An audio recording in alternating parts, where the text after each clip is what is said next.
Foi. Eu faço uma abertura e aí eu te chamo. Bem-vindos à nossa Poranduba, o podcast sobre as histórias fantásticas da cultura brasileira. Eu sou Andrioli Costa, o colecionador de sacis, e serei seu guia. E no programa de hoje, que a gente completa a 100ª edição desse podcast, eu tenho o prazer de receber aqui uma convidada mais do que especial, que desde o programa 1 eu sonho em ter aqui conversando com a gente, que é Daliana Cascudo. Tudo bem, Daliana? Tudo ótimo, André. É um prazer imenso estar aqui, ainda mais nessa data tão especial, nesse 100º programa. Fico muito feliz de estar por aqui. Que maravilha!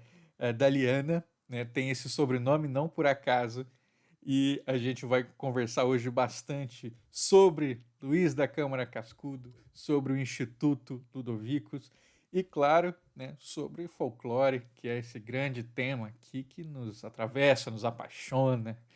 Então, Daliana, queria que você começasse se apresentando então para o nosso público, né? Se alguém perguntasse, se alguém não, né? No caso eu estou perguntando, mas se você precisasse dizer para alguém quem é Daliana Cascudo, como você se apresentaria?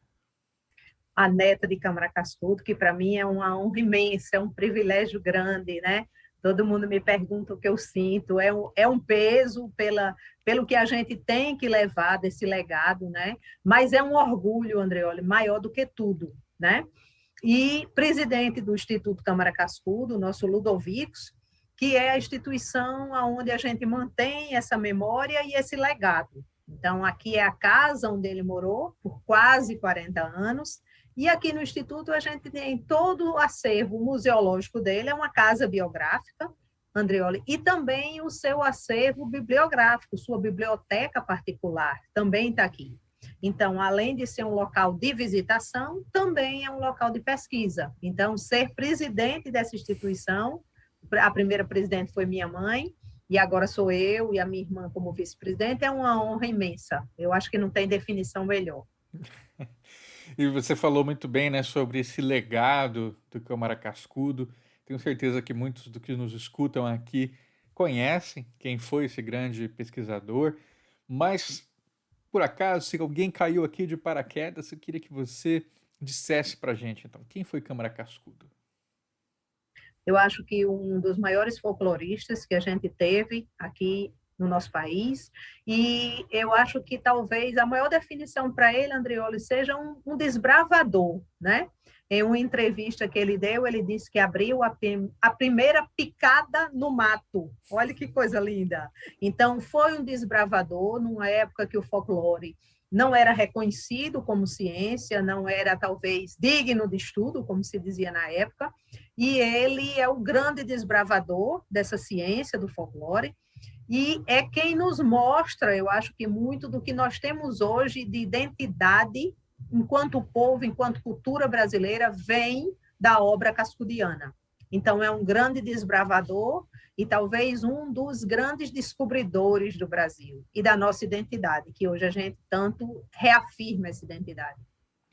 O Cascudo, ele falece em 80, nos anos 80, né? Acho que 85? 86, 30 de julho de 86, com 87 anos, André. Ele tinha 87 anos. E você, tinha quantos? Eu tinha 20 e um pouquinho, e o interessante é que vovô só teve, desculpa, porque vovô Cascudo a gente começa, né? A gente começa a entrevista, aquela coisa muito formalizada e tal, cascudo e tal. Mas agora, É vovô. assim, é vovô, não tem como.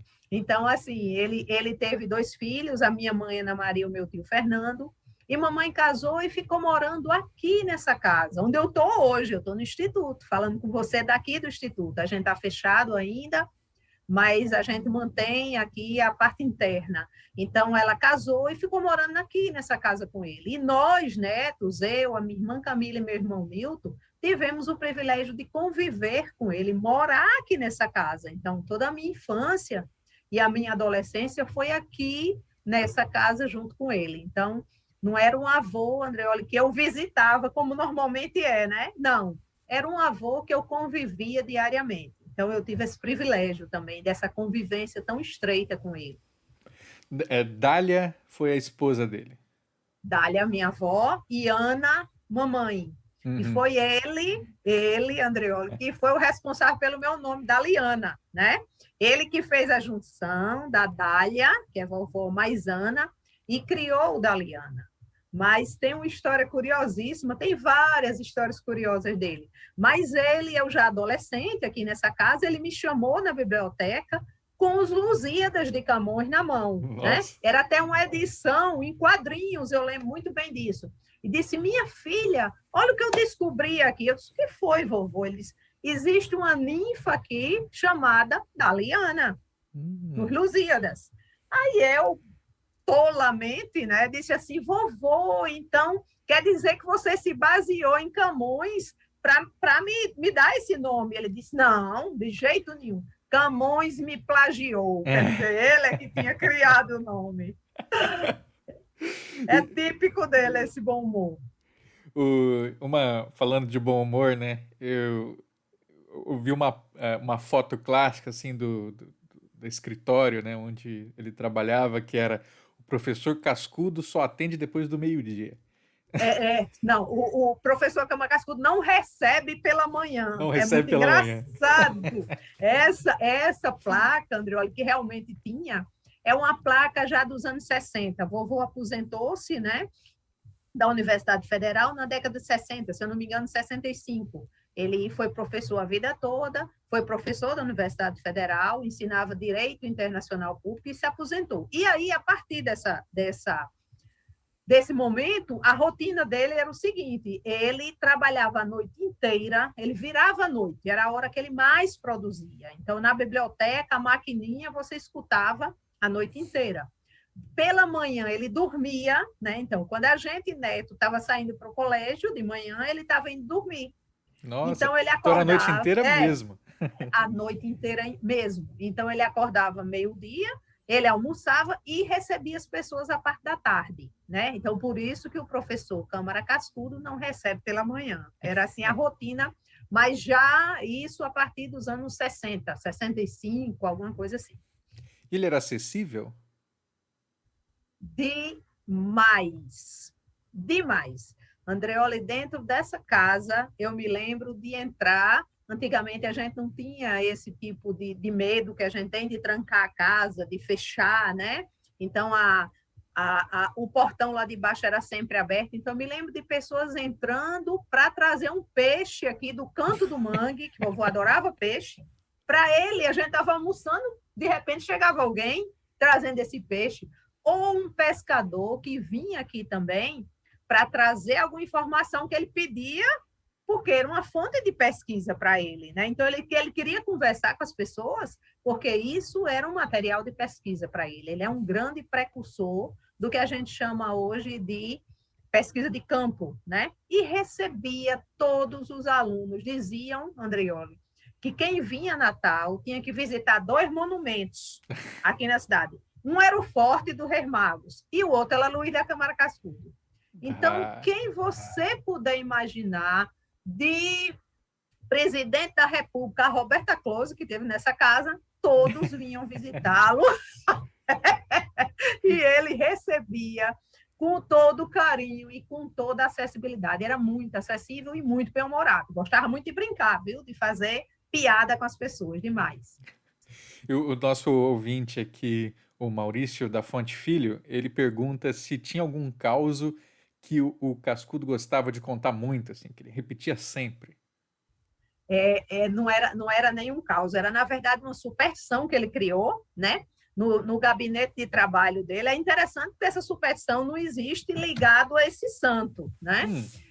No gabinete de trabalho dele, na frente do birô, que a gente tem até hoje aqui no Instituto, existiam 3 santos que existem até hoje, e um deles é o São José de Botas. E a perninha do São José aparece um pouquinho, entre a bota aparece um pouquinho da perna do São José. Então, toda moça que vinha aqui, ele perguntava, minha filha é casada?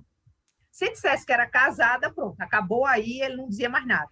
Se dissesse que era solteira, ele que inventou essa superstição. Isso é típico de Santo Antônio, que é o casamenteiro, Então... né? E não São José. Passar o polegar direito na botinha do São José, que com 1 ano estaria casada. Mas eu já Então ouvi falar ele, que São ele sempre José dizia. arranja os melhores partidos. Que... Olha aí, tá vendo como ele tinha razão? E aí esse era o caos, vamos dizer, a superstição que ele sempre falava para toda moça e que vinha visitar aqui a casa dele. Que legal. E você, e você chegou a apresentar namorados para ele também? Ele foi um cara assim, mais conservador com o que diz respeito a mulheres, ou ele era mais tranquilo? Muito, mas vovô era muito aberto, né? Em relação a essa, deixa eu só lhe contar sobre essa visita de Roberta Close aqui nessa Uhum. casa. Você imagine, esse é um exemplo maior de como ele era à frente do tempo dele, né?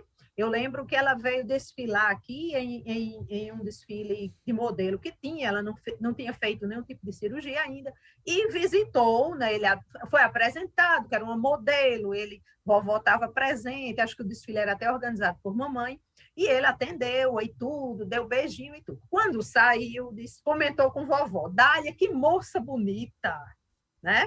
Aí vovó, só para provocá-lo, disse assim, Luiz, não é uma moça, é um rapaz. Quer dizer, qualquer pessoa na idade dele, ele já tinha mais de... poderia ter se chocado. Ele disse, Dália, mas está ótimo, Dália, que eu não vi os documentos dele. E Então, lembrando, era uma isso pessoa que não anos tinha. 80 de certo, né? E isso, 80, ele já mais de 70 anos, né? Então, era uma pessoa extremamente sem preconceito e muito à frente do tempo dele, em tudo, em tudo.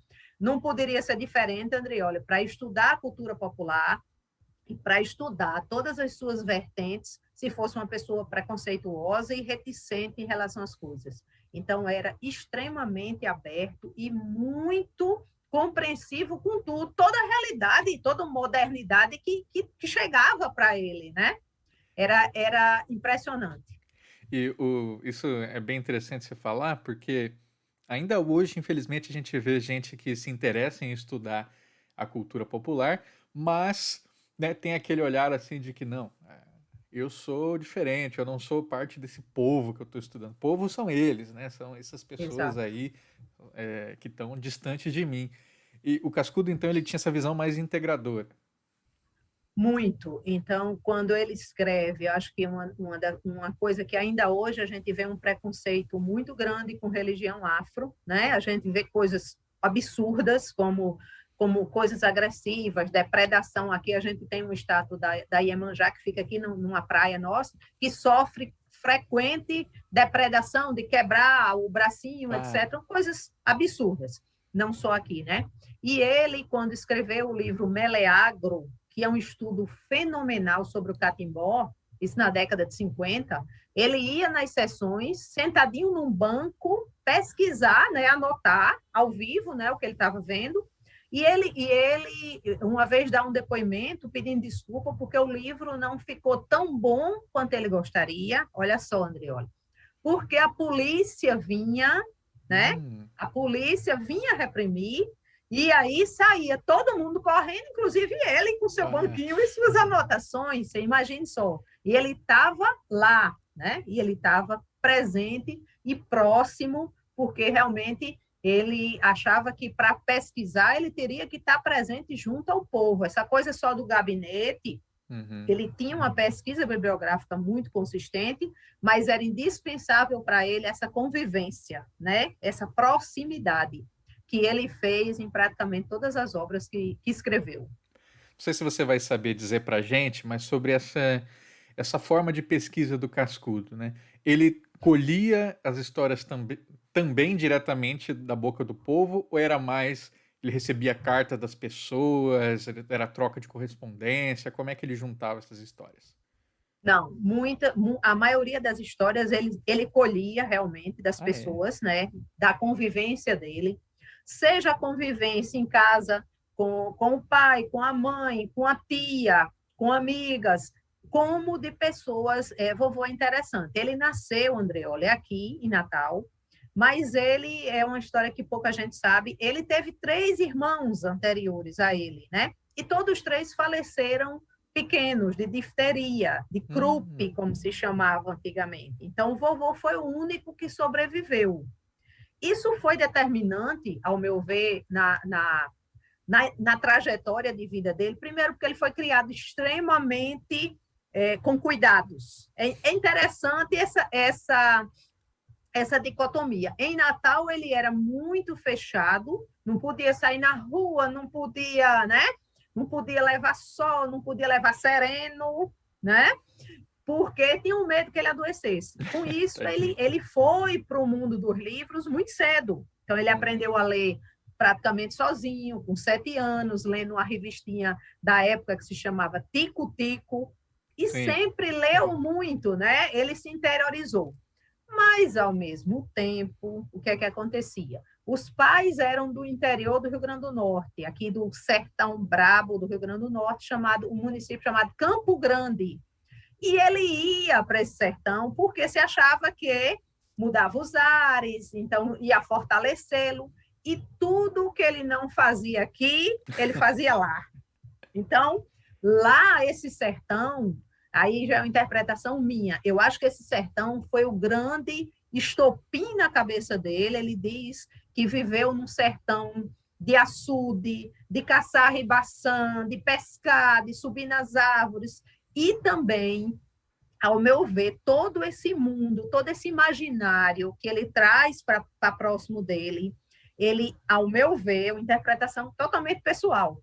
Eu acho que o sertão abre para ele essa curiosidade. Por quê? Porque foi no sertão onde ele primeiro escutou as histórias do lobisomem. Foi no sertão, olha que coisa interessante, foi no sertão que ele escutou um cantador de viola. E foi no sertão que ele escutou um aboio. E foi no sertão que ele teve contato com muito desse imaginário e que traz para ele essa curiosidade de descobrir de onde vem, né? De onde vem, qual a origem, que ele diz, ele tem sempre essa preocupação, qual a origem de tudo isso, de onde vem, né? Então, ao meu ver, essa experiência do sertão que ele teve, que possibilitou uma abertura de experiências que ele não tinha em Natal, porque era criada assim, muito reservado. Então, esse mundo encantado do sertão, esse imaginário de tanta fábula, de tanta superstição, é que desperta nele essa curiosidade que depois ele desenvolve, né? E vai à busca dessas origens. Então, eu acho o sertão essencial na obra dele. Muito bom. Isso que você fala do lobisomem, você usou como um exemplo, assim, ou realmente lobisomem era uma história assim que marcou o Câmara Cascudo? Não, o lobisomem realmente era uma história que marcou. Em uma determinada citação dele, ele diz: você acredita em lobisomem? Uhum. Né? Então ele diz: aqui nessa sala iluminada você não acredita, mas lá no sertão, no escuro, com a lua cheia, escutando os uivos, você acredita, viu? E eu também. Então, o lobisomem não foi um exemplo. O lobisomem realmente o marcou dentro desse imaginário e dentro desse sertão que traz para ele tudo isso. E desperta a curiosidade do menino, do adolescente, que depois isso evolui para um estudo mais aprofundado. E você imagina que ele devia contar muita história para você ali, né? E, enquanto criança, enquanto jovem. Qual desses causos de visagem assim, mais te fascinava? Sempre eu tive muita o lobisomem também, né? Mas uma lenda que eu acho linda, que sempre me chamou muita atenção, é a Yara, que ela está retratada no Lendas Brasileiras, né? E a gente via aquela edição do Lendas Brasileiras dos Bibliófilos, Confraria dos Bibliófilos, tem umas ilustrações de carvão lindas, né? Não conheço. Uma delas Legal. lindíssima, lindíssima. Uma delas, ela é exatamente a Yara. Elas são feitas a carvão, é uma edição super rara do Lendas Brasileiras, e sempre me chamou muita atenção do ponto de vista de criança, né? Uhum. Mas eu tive um choque, Andreoli, muito grande, quando eu descobri que vovô era Câmara Cascudo, viu? Foi um choque horrível para mim. Como assim? Olha só, eu criada aqui nessa casa, Então, para mim, essa coisa dele receber muita visita, dele receber as homenagens, os livros, era uma coisa normal, né? Vai que todo avô é assim, né? E quando E gostar de conversar, né? Todo avô gosta de conversar. gostar de conversar, essa ruma de gente aqui dentro e tal, os alunos e tal. Mas eu, quando cheguei no ensino médio e comecei a escutar, eu estudava no Colégio Marista, aqui de Natal, comecei a escutar o professor de história dizer Luiz da Câmara Cascudo, o maior folclorista do Brasil. Eu disse, meu Deus, é vovô. É vovô, pelo amor de Deus. Então, assim, é um choque para você, né? No sentido de ver que aquela figura você começa a ter uma dimensão maior, né, como adolescente, da abrangência da obra, começa a ler aquilo com mais aprofundamento do que uma criança, e o choque, que eu brinco com esse nome, no bom sentido, é ver que aquela figura tão intelectualmente fenomenal, ele é o seu avô e ele está ali tão próximo de você, e principalmente, Andreoli, com essa acessibilidade tão grande às pessoas, com essa humildade, que para mim foi a característica mais marcante dele para mim, com essa humildade tão grande. Então, foi um choque, mas obviamente no melhor sentido do mundo. Teve um episódio também que ele chegou a recusar uma cadeira na Academia Brasileira de Letras. Foi alguma coisa assim? Isso, exatamente. Esse caso é muito interessante. Ele foi fundador aqui da nossa academia, no Rio Grandense de Letras, né? Mas nunca quis ser presidente da academia. Interessante. E aí, ele dizia, brincando, sempre dizia, cascudo para a Academia Brasileira de Letras. Ele dizia que seria eternamente noivo da Academia Brasileira de Letras, sem nunca promessas de casamento, né? E, na verdade, mamãe, que escreveu depois uma biografia dele muito bonita, chamada O Colecionador de Crepúsculos, mamãe narra, não é lindo? O Colecionador de Crepúsculos. Mamãe narra o motivo por que ele não queria ser da Academia Brasileira de Letras. O principal motivo era que ele não queria concorrer com os amigos. Ele dizia sempre que ele ia votar no outro, sem ser ele, votava no outro. Não queria. E também porque não queria sair de Natal, né? Então, ele dizia muito que era o provinciano incurável, ele se fixa muito nisso de Natal, e que alguém tinha que ficar estudando as coisas economicamente inúteis. Olha que definição perfeita. Então, esse é o motivo, ele realmente nunca recebeu o prêmio João Ribeiro da Academia Brasileira de Letras, várias honrarias, mas nunca quis ser membro da Academia Brasileira de Letras. Então, parece uma figura um pouquinho teimosa também, né? Capricorniano, viu? 30 de dezembro. Muito, mas ao mesmo tempo muito determinado no que ele fazia, Andreoli, muito determinado, né? A gente nota no começo, quando ele começa a carreira dele, ele foi professor a vida inteira, é interessante a trajetória dele. Ele começa fazendo medicina, abandona a medicina e termina se formando em Direito, na Faculdade de Direito do Recife, não tinha universidade na época aqui, né? Mas exerceu muito pouco, Andreoli, o direito. Na verdade, foi professor, que era como o termo que ele se definia era professor.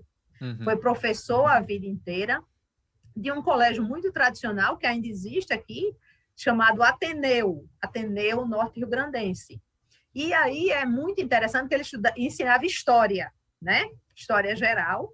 E aí, com um professor, amigo, colega, vamos dizer assim, acho que amigo não se adequa, reclamou ao diretor do Ateneu que aquele professor, olha só, aquele professor estava ensinando aos alunos, falando de lobisomem, de boitatá, de mula sem cabeça, de catimbó, aquilo não eram de jeito nenhum assuntos para a grande elite potiguar que estudava na época no Ateneu e pediu ao diretor a demissão dele. Olha que coisa interessante. Isso nos anos 20. 20, né? Nossa, e 20. Só para fazer um parênteses aqui, não 20. Duvido que isso aconteceria hoje em dia também. Pois é. Tantos companheiros aí nossos que querem falar de folclore, querem levar uma expansão curricular aí para os alunos e às vezes acabam encontrando alguns entraves, né? Se tem escola sem Pois é. partido, tem escola sem folclore, às vezes Olha também. aí, tá vendo? Então, é um depoimento, assim, é interessante que as pessoas saibam disso, porque foi uma coisa que ele sofreu, né, nos anos 20 aqui em Natal, e que o folclore não era realmente considerado digno de estudo, e era dito pejorativamente, Andreoli, que era uma coisa do povo, olha só, como sendo uma coisa menor, né? E ainda hoje a gente vê, como você tão bem colocou, o termo, quando a gente quer se referir a uma pessoa, o termo fulano é muito folclórico, num sentido, de certa forma, menor, ou depreciativo, ou jocoso, né? E ele sofreu isso, ainda bem o diretor não o demitiu, ele continuou dando suas aulas e falando de tudo que queria, mas sofreu esse tipo de preconceito quando começou a escrever e a pesquisar sobre folclore. É muito interessante lembrar disso, Uhum, nossa, e com né? certeza. Teve um período que as obras de Cascudo ficaram meio sumidas das livrarias, né? Tenho Isso, a impressão verdade. que na década de 90, assim, Cascudo ficou bem esquecido e vai ser retomado a partir dos anos 2000 ali pela Global. Tô correto? Isso, corretíssimo. Vou explicar a você o que houve. Vovô faleceu em 86, né? E depois do falecimento dele, várias editoras, obviamente, quando o autor falece, os seus contratos eles estão automaticamente, eles precisam de uma renovação com os respectivos herdeiros, né? Aqueles contratos eles não têm validade legal mais. Uhum. Então, eles precisam ser, pelo menos, feito um aditivo onde os herdeiros digam, a gente concorda e tal, que eram, na época, minha mãe e meu tio. Essas edições, elas continuaram piratas, vamos dizer, né? Circulando, poucas edições, e foi necessário, depois do ano 2000, quando a Global, a gente assina, mamãe e o meu tio assinam com a Global essa reedição da obra cascudiana, foi preciso se entrar na justiça para retomar essas Ah, obras, isso, essas edições piratas, né? Foi necessário isso, porque eram edições, além de estar piratas, sem nenhum tipo de direito autoral envolvido, né? Direito autoral já é uma coisa pequena por natureza, é 10% do valor daquele livro. Então, o autor, além disso, ainda não receber, e além disso, eram edições extremamente não trabalhadas, não, né, com a dignidade e o respeito que o autor merecia, mas houve esse vácuo, ele foi exatamente desse período, aonde foi necessário esse processo em justiça para retomar essas obras e a Global, desde o ano 2000, reedita a obra cascudiana. Então, foi por isso que essas obras estavam meio fora de mercado, né? E agora a gente não apenas tem as obras impressas, mas já temos as obras e-book e audiobook também, o que é muito bom, hum, né? Porque elas ficam muito acessíveis para qualquer tipo de mídia e de restrição que a pessoa tenha. Então, a gente fica muito feliz com isso. Foi esse boa. o motivo desse tempo, né? Que foi Sim. exatamente esse que você está dizendo. A gente teve uma onda de escritores de fantasia que se inspiraram em folclore, que no começo dos anos 2000 eles tinham muita dificuldade para encontrar material de pesquisa, né? Verdade. Justamente porque obras como a Isso. geografia e o dicionário, eles estavam esgotados, né? Sumiram, é verdade. É verdade. E só se encontrava em sebo, André, olha, por um valor imenso, né? Eram obras, exato. Eram edições assim de colecionador. E a gente, por mais que a gente queira que a obra seja valorizada, o mais importante é que a obra circule, né? O autor precisa que essa obra circule e seja distribuída em todo o Brasil. Tanto que você nota que depois da publicação pela Global, quando a Global retoma no ano 2000, hoje a gente já tem cerca de 40 títulos de Câmara Cascudo reeditados pela Global. Então, a gente vê a quantidade de trabalhos, a quantidade de peças de teatro, de contação de história, que Uhum. são oriundas dessa obra, porque a obra está disponível. Então, a fortuna crítica, ela cresce muito, né? Quando a obra está disponível, é claro, e as pessoas podem ter acesso a ela. Com certeza. E ao mesmo tempo, né, que é uma obra também que ela é muito atemporal e que justamente por isso quando a gente vê ali o caso da Fundação Palmares, que estava falando: "Ah, vamos tirar esse livro do Cascudo aqui do catálogo, porque ele tá com Isso. um português ultrapassado", como se isso desmerecesse o dicionário, né. Exato, exatamente. Inclusive, a edição que está lá é uma edição bastante antiga, né? Acredito que da Edições de Ouro, né? Bastante antiga. E eu acho que a coisa poderia ter sido conduzida de outra forma, vamos dizer assim, um critério técnico diferente, né? Nós entramos em contato com a Global Editora, que é a editora que nos representa em relação a essa obra, dicionário, né? A edição nova, a edição atual, é essa, do Dicionário do Folclore Brasileiro, né? Estamos na 12ª edição, devidamente atualizada, com revisão ortográfica, com tudo, e solicitamos o envio pela Global dessa edição para o acervo da Fundação Palmares, para que conste lá o dicionário devidamente, vamos dizer, atualizado, corrigido ortograficamente, né? Porque essa obra existe e ela está atual, não tenha dúvida, apesar de ser de 1954, mas ela tem uma edição nova de 2012, está aqui devidamente atualizada, né? Eu acho que não há necessidade disso de forma nenhuma. Uhum. Deixa eu fazer uma pergunta que também muita gente acaba questionando recentemente. Cascudo, ele chegou a fazer parte realmente do movimento integralista? Ele foi só um colaborador de jornais? Como é que você entende essa parte da biografia dele? Ele fez parte do movimento integralista, não tenha dúvida. Ele fica naquela seara intelectual, vamos dizer assim, né? E eu acho, Andreoli, o que o motivou a essa ida, ele foi por um convite do Gustavo Barroso, é interessante, que eles eram muito amigos, né?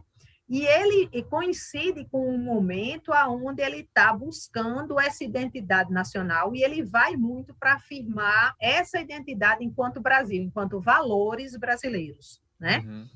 E é interessante como a ação dele é muito nessa área intelectual, e ele tem uma decepção muito grande depois, né? E ele termina não apenas saindo, mas também não quer mais ter nenhum tipo de participação política. Ele se desilude muito quando ele realmente tem uma visão maior do que acontece. E é interessante que muito tempo depois querem fazê-lo senador, e ele diz que não quer ser senador.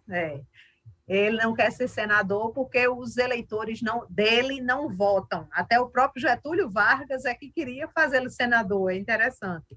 E aí ele disse que os eleitores dele não votam, por isso ele não quer. Aí Como ninguém assim? entende. Que É. eleitores são esses, Andreoli, que não votam? Ele disse, meus eleitores são o Bumba Meu Boi, o Boitatá, o Curupira. Então, esses são meus eleitores. Então, ele realmente, a desilusão provoca realmente, ele tem um afastamento de tudo isso, né, dessa participação política, e ele é muito interessante, porque ele é eleito também deputado estadual nos anos 30, a Revolução de 30, pouca gente sabe disso também. A Revolução de 30 caça, né, a Assembleia fechada, e ele perde o mandato. E ele disse que o mandato dele só durou 3 dias. Então, ele diz, por causa da Revolução de 30. Então, ele diz, com todo o bom humor que tem, que não teve tempo de perder nem de salvar o Brasil, porque só foram 3 dias. E aí, depois, o Getúlio quer, de certa forma, compensar essa perda desse mandato, e outras pessoas começam a levantar essa ideia dele ser senador quando ele dá essa resposta que não quer e que os eleitores não votam, né? Que são esses personagens. Então, eu acho que foi isso que aconteceu realmente em relação a isso. E mais uma questão aí sobre a biografia dele para a gente entender. Como é que ele era um monarquista? Como é que era essa relação dele com a monarquia? Que muita gente levanta Sim, também. sim, sim. Ele era monarquista, tem inclusive cartas aqui tem fotografias da família imperial inteira. Ele se correspondia também. Tem uma réplica aqui de uma espada imperial. Mas vovô era mas vovô era uma pessoa, André, que ele circulava em todos os meios que você puder imaginar. Então, ele era monarquista, sim, tem correspondências dele e com a família imperial, fotografias aqui também, mas era um apaixonado pelo Brasil. Então, ele dizia muito que o Brasil não tinha problemas. Isso está muito atual, sempre, sempre atual. O Brasil não tem problemas, só soluções adiadas. Quer coisa mais atual? Quer coisa mais atual? Então, era um apaixonado pelo Brasil, pelo seu povo, e dizia também que era um otimista e recuperava, que ele sempre acreditava que as coisas dariam certo de uma forma ou de outra, né? Então, eu acho que essa paixão pelo Brasil o move e move toda a sua obra em tudo que ele faz. O pessoal perguntando aqui também se porque eles gostaram muito da série da História da Alimentação do Brasil, que tava Maravilhosa, sua mãe, tava maravilhosa. você, né? Também. Isso, que está E- disponível agora na Amazon. isso. E queria saber se tem previsão de outras obras de Cascudo servindo de inspiração para o audiovisual. Olha só, não terminou a história da alimentação, não, viu? Ah, é? História da alimentação. Isso, ó, o Eugênio Pupo vai brigar comigo, é o diretor, né? Maravilhoso, mas ele mesmo, a gente já tem esse segundo projeto, o História da Alimentação, ele tem a previsão de uma segunda temporada, né? Agora, infelizmente, a pandemia que atrapalhou isso, até porque a primeira, os 13 episódios da primeira, eles foram todos voltados para alimentação. No Brasil, né, o Eugênio viaja ao Brasil, praticamente quase todas as capitais, e 12, se eu não me engano, cidades portuguesas. E a segunda temporada, Andreola, ela vai ser toda focada na África, no Nossa. continente africano. Então, devido à pandemia, ele não pôde progredir, mas terá uma segunda temporada do História da Alimentação no Brasil. E eu, particularmente, acho que outro livro fenomenal, que daria uma série linda, a gente não tem ainda nada previsto, mas aí é um desejo meu, seria a História dos Nossos Gestos, né? Que Interessante História dos mesmo. Nossos Gestos é fenomenal. Mas o que a gente tem agora realmente planejado e previsto é essa segunda temporada do História da Alimentação, cujo foco e o tema principal será o continente africano, a África, para onde ele viaja em 63. Então, tem muito material a ser explorado em relação a isso. Maravilhoso. Olha, se alguém estiver ouvindo a gente aí for um diretor com projetos, é, Geografia dos Mitos Brasileiros, hein? Vai virar uma série É incrível. E incrível. me bota de roteirista assistente aí, por favor. Isso, André. Você assistiu o Cidade Invisível lá, Assistir, claro. a série, né?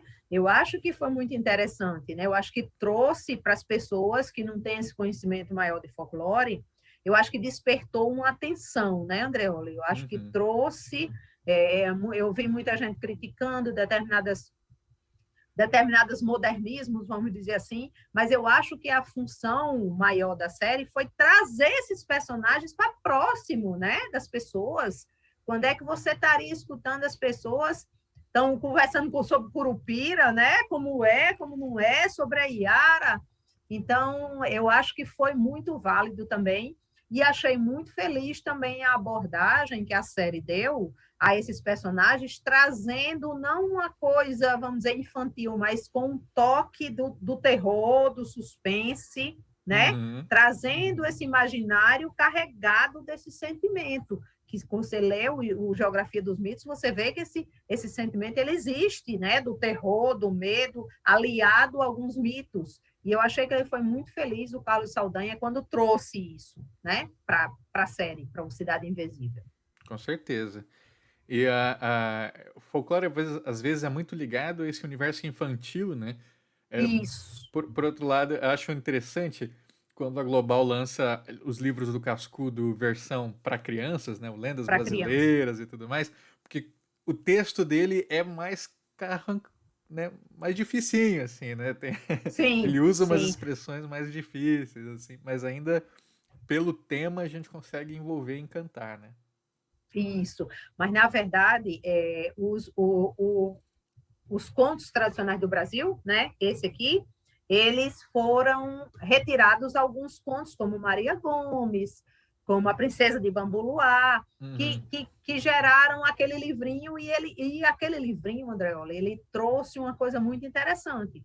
Os contos, né, esses separadinhos, eles começaram a ser adotados como livro paradidático, de um Ah, público muito pequenininho, que para mim foi muito interessante, porque trouxe esse cascudo, que, como você disse, que o adulto lê, né, que pesquisa e tal, mas traz para a criança aquele conto ilustrado e traz para eles um cascudo que a gente espera que futuramente ele aprofunde, né? Eu fui convidada uma vez, mamãe sempre ia, minha irmã vai, eu vou, a gente sempre vai a escolas, né? uhum. Agora, nesse período de pandemia, não, mas antes a gente sempre tem feira de ciência, tem feira de literatura, o folclore, né?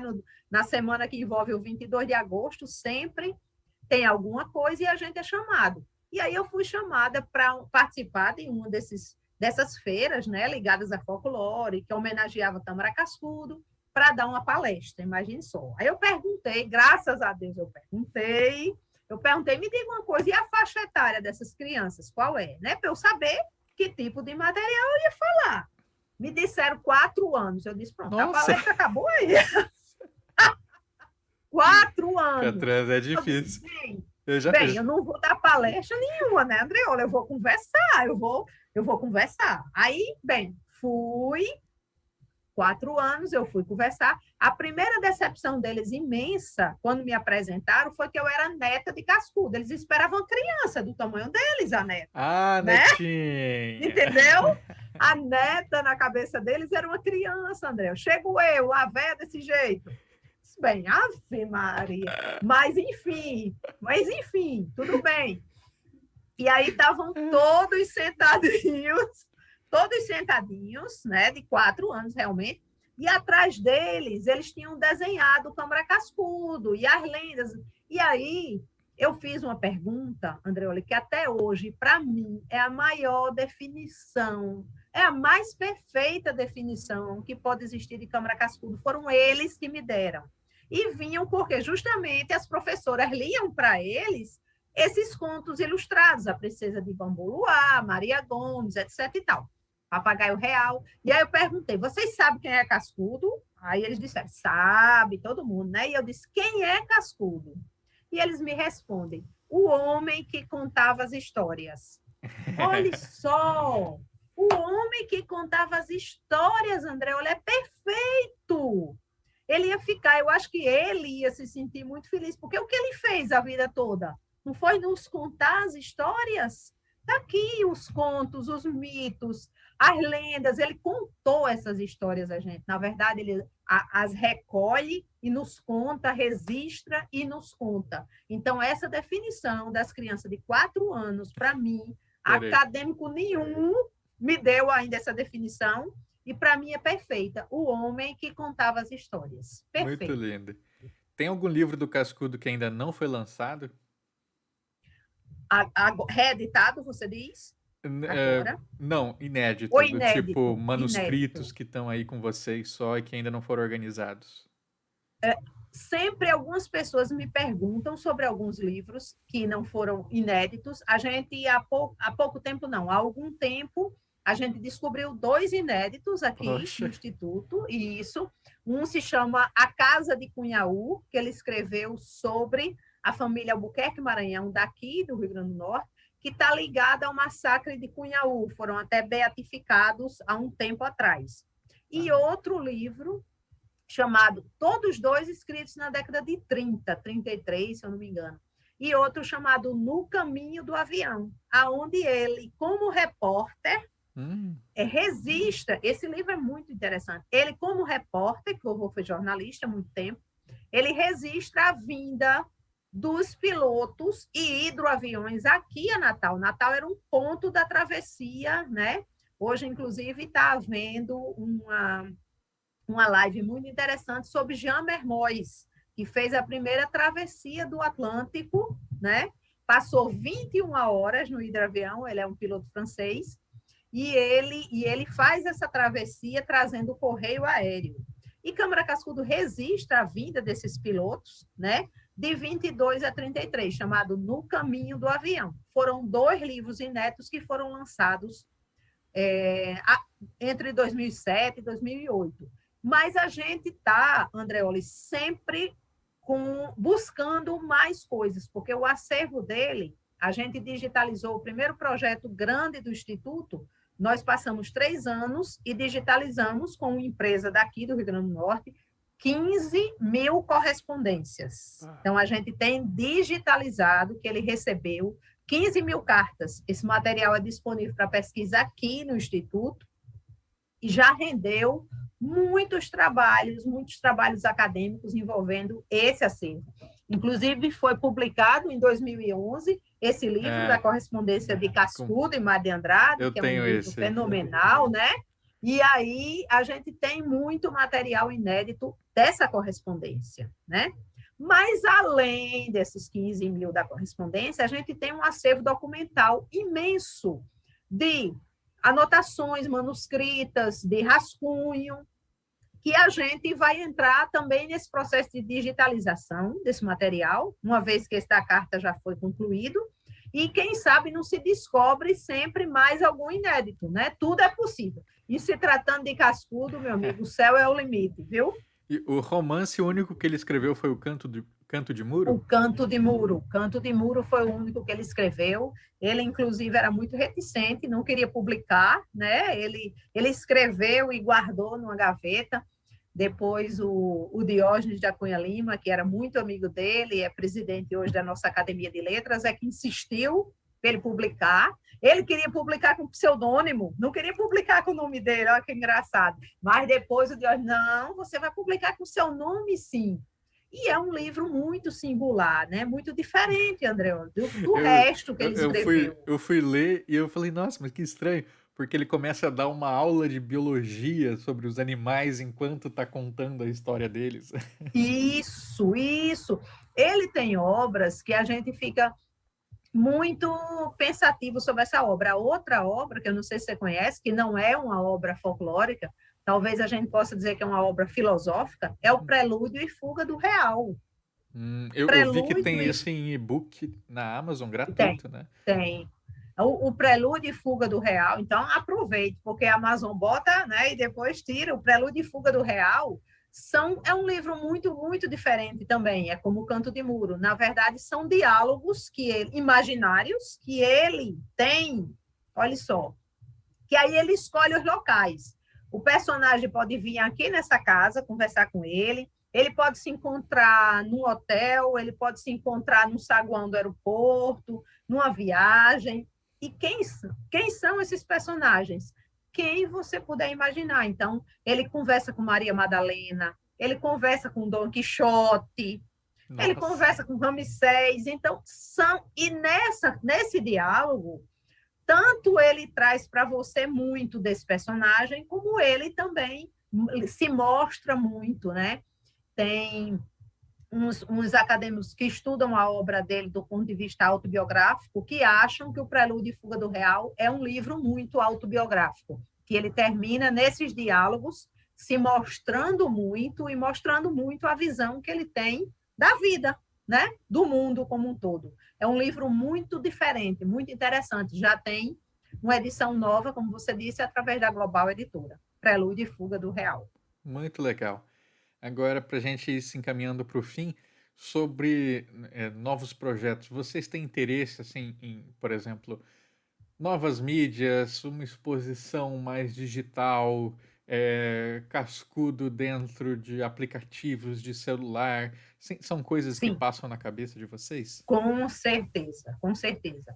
A gente tem sim, como eu lhe disse, a gente fica muito feliz com essa acessibilidade da obra, tanto em relação a e-book como audiobook, e a gente eu acho, Andreoli, que você não tem como você fugir da mídia digital, você não consegue fazer isso, né?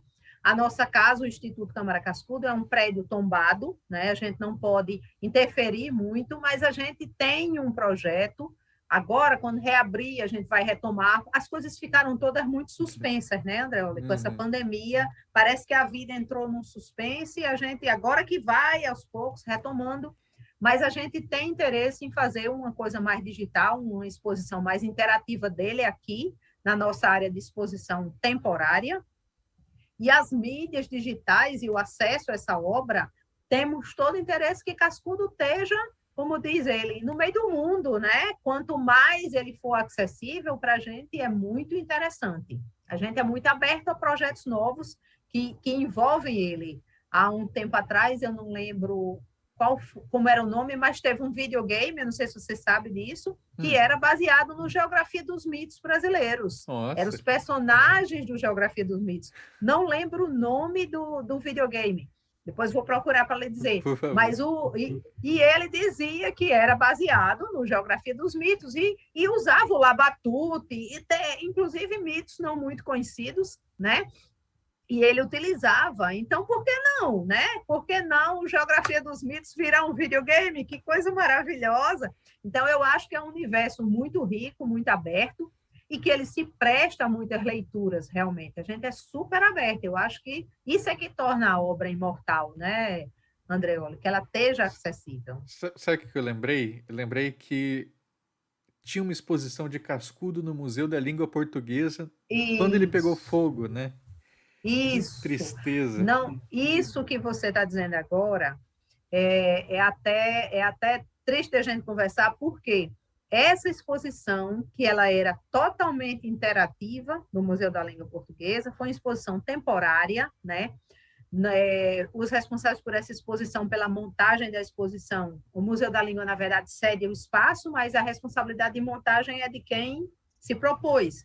No caso, era o Instituto Câmara Cascudo e a Casa da Ribeira. Isso, fomos nós que fizemos, né? E todo o universo dele foi refeito, né? Você chegou a visitar? Você viu? Não, quando eu vi a notícia, eu pensei assim, quando tiver Já as tinha férias acontecido. eu vou lá. E aí aconteceu. Isso. Ela ficaria 4 meses, ela passou 2 meses, né? E tinha toda essa parte interativa, Andreola, estava montada lá, com totem, com coisa de áudio para você interagir em relação às coisas que o povo diz, em relação à alimentação.